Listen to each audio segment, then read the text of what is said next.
Ledakan reaktor nuklir di Chernobyl adalah insiden nuklir terbesar dalam sejarah umat manusia. Reaktor keempat dari PLTN Chernobyl meledak pada tanggal 26 April tahun 1986. Dan insiden ini menyebabkan terlepasnya lebih dari 30 ton material radioaktif ke udara. Dan ini mengubah daerah di sekitar reaktor Chernobyl ini menjadi daerah yang berbahaya untuk ditinggali.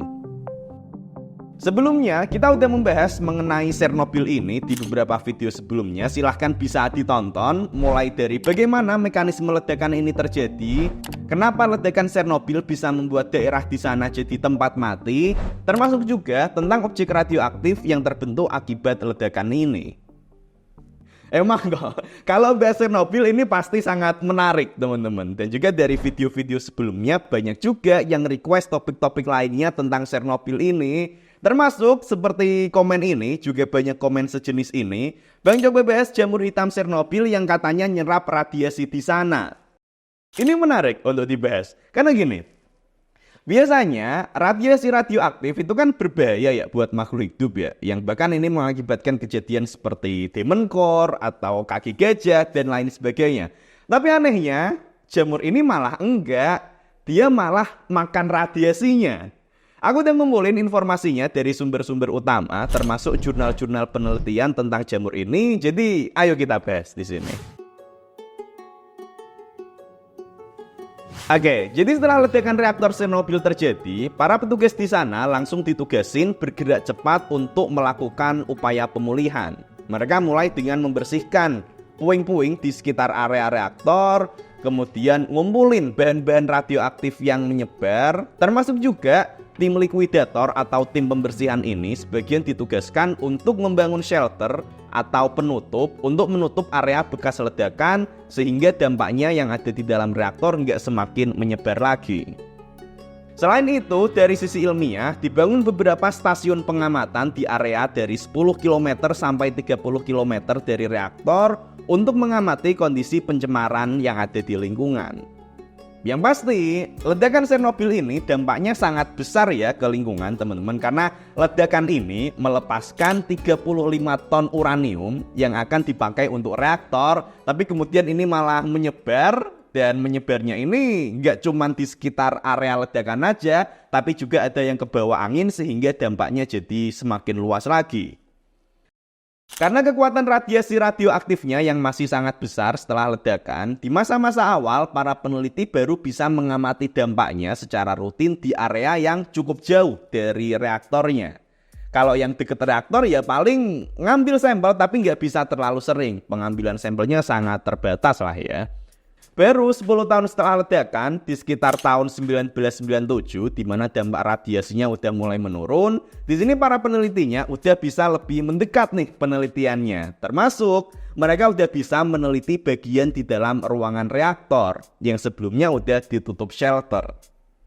Dan seperti yang bisa dibayangkan, bangunan yang udah ditinggal bertahun-tahun, udah 10 tahun ya ditinggal, pasti akan kotor dan berdebu. Ya itu wajar sih kotor dan berdebu. Tapi yang menarik, di sini para peneliti menemukan sesuatu yang nggak biasa di area dinding di ruangan reaktor. Mereka menemukan semacam lapisan hitam yang menutupi sebagian dinding reaktor.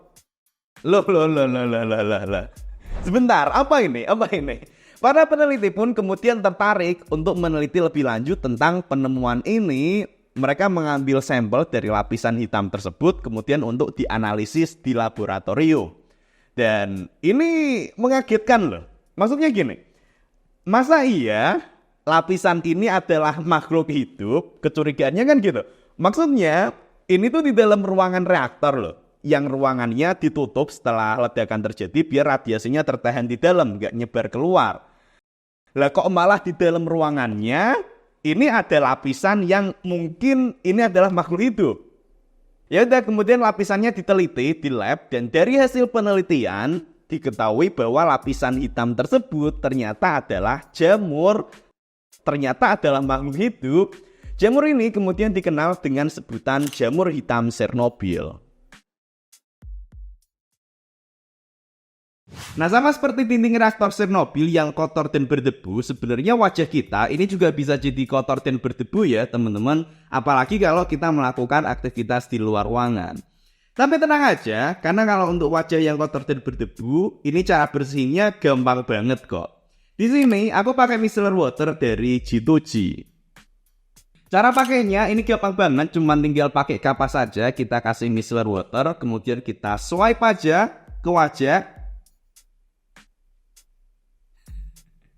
Dan di sini debu-debu dan kotoran yang ada di wajah langsung pada keangkat. Nah loh, padahal tadi wajahku sekilas gak terlalu kotor loh teman-teman. Tapi ternyata setelah aku bersihin pakai micellar water ini, kotorannya bisa keangkat semua. G2G micellar water ini bisa dipakai buat bersihin wajah dari debu dan kotoran. Selain juga bisa dipakai buat bersihin make up kalau untuk yang cewek-cewek. Dan ini cara pakainya juga gampang banget. Jadi kalau misalkan kalian lagi males mandi, lagi buru-buru, pakai ini aja udah cukup. Dan semua debu dan kotoran yang ada di wajah nanti akan bisa hilang. Dan ini pun nggak perlu dibilas dan nggak lengket sama sekali. Bahkan rasanya jadi jauh lebih seger di muka. Dan ini segede ini harganya cuma 40 ribuan aja. Jadi ini murah banget. Silahkan kalian langsung check out aja dan cobain sendiri. Link pembeliannya ada di sebelah sini. Oke, kita lanjut ke video lagi. Ketika tahu kalau lapisan hitam di dinding reaktor ini adalah jamur, para peneliti langsung kaget dong. Ini di pusat ledakan reaktor nuklir loh, yang kekuatan radiasinya paling besar dibanding lokasi lainnya. Tapi kok malah ada makhluk hidup yang bisa hidup di area itu. Kalau di wilayah luar reaktor, setelah beberapa tahun memang udah mulai muncul tumbuhan lagi ya. Ya itu menarik juga untuk dibahas di next video. Tapi ini konteksnya di dalam ruangan reaktor loh. Gimana coba?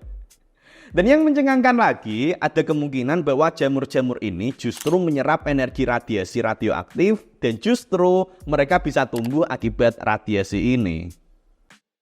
Sebelum imajinasi kalian makin liar kemana-mana, di sini perlu diperjelas dulu nih. Mungkin pas dibilang jamur hitam Chernobyl, sebagian orang akan ngiranya ini tuh bentuknya jamur payung ya, jamur mushroom yang kemudian warnanya hitam.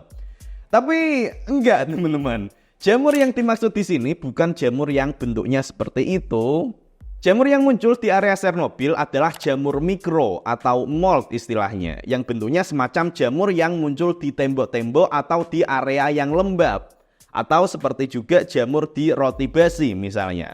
Bedanya, jamur yang muncul ini warnanya gelap dan dia memiliki karakteristik yang sangat unik ketika berinteraksi dengan radiasi radioaktif. Salah satu peneliti penting terhadap jamur di Chernobyl ini adalah Nelly N. Zhdanova, seorang peneliti di Institute of Microbiology and Virology di Academy of Science Kyiv, Ukraina. Beliau adalah seorang ahli jamur dan penelitiannya spesifik pada jamur radioaktif. Nah, penjelasan ini yang akan aku sampaikan ini juga merujuk pada hasil penelitian yang beliau pimpin salah satunya. Dari beberapa sampel yang diambil dari area reaktor Chernobyl dan kemudian diuji di lab, ternyata diketahui nih, kalau ternyata jamurnya ini nggak cuma satu jenis spesies saja, ternyata spesies jamurnya yang ada di dalam reaktor Chernobyl ini ada banyak banget macamnya dengan tingkat paparan radiasi radioaktif yang berbeda-beda. Jamur-jamur yang ditemukan ini kemudian dikembangbiakkan lewat metode kultur jaringan agar kemudian bisa diteliti lebih lanjut tentang sifat-sifatnya. Dari beberapa jenis jamur ini, ternyata jamur ini bukan hanya sekedar bisa tahan terhadap radioaktif, tapi memang jamur ini memiliki ketertarikan terhadap radiasi dan menggunakan energinya untuk hidup. Seperti percobaan ini misalnya, terlihat bahwa jamur-jamur ini justru cenderung mendekati sumber radioaktifnya. Sifat ini, yaitu pertumbuhan ke arah sumber radioaktif, disebut sebagai radiotropism. Loh. Gimana ini? Bentar. Makhluk hidup lain kalau kena radiasi radioaktif itu bisa sampai rusak sel dan DNA-nya loh. Utamanya kalau untuk manusia, untuk hewan, ini bisa sampai mengalami mutasi atau kanker yang mematikan. Aku udah bahas soal dampak radiasi terhadap tubuh manusia di video yang ini, silahkan bisa ditonton untuk lebih lengkapnya.